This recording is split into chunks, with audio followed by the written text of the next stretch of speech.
Jadi sekarang ni Datuk Seri Anwar diserang kiri kanan. Kita tak ada pun tengok Ramanan ke Fahmi Fadil ke backup bos mana kalau kita tengok banyak episodnya ialah Anwar Ibrahim kena backup orang-orang yang dia pikul ni. Dulu Fadlina, sekarang Ramanan. Bro, Datuk Seri Anwar ni dia tak perlu orang backup dia. Sebab apa? Sebab rakyat cuma kenal Datuk Seri Anwar Ibrahim ni. Rakyat tahu hati budi dia. Rakyat tahu macam mana Datuk Seri Anwar Ibrahim ini bekerja. Kesungguhannya, kebijakannya, kepandaiannya. Tak payah. Sebab rakyat tahu kepribadian dia. Faham tak? Tak perlu nak backup. Kan? Kalau ada orang yang nak backup, tak perlu disuruh. Faham tak?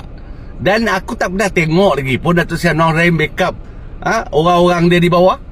Pertahankan orang dia di bawah. Malah dia cakap apa? Kalau ada salah laku, ada bukti, benda yang benar, buat report. Buat report, biar polis dan juga SPRM yang buat siasatan. Jika ada kesalahan, bawa ke mahkamah. Itu adalah. Kan? Dan kalau kau nak tahu, Datuk Seri Anwar Ibrahim ni seorang ahli politician yang sebenar. Faham tak? Yang sebenar.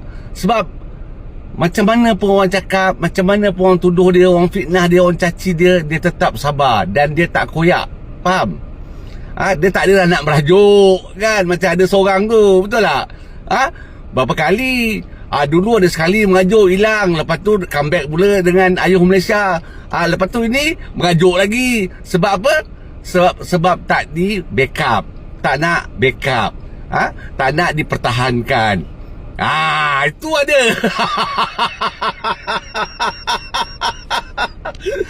Jadi tak payahlah nak bawa cerita kononnya tak ada orang nak backup Datuk Seri Anwar Ibrahim. Datuk Seri Anwar Ibrahim terpaksa backup orang.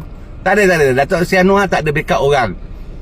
Kebenaran tetap benar. Kalau kau bagus, kalau kau benar, kalau kau jujur, insya-Allah orang akan pilih kau. Sebab tu dia tak merajuk. Macam tu. Assalamualaikum semua.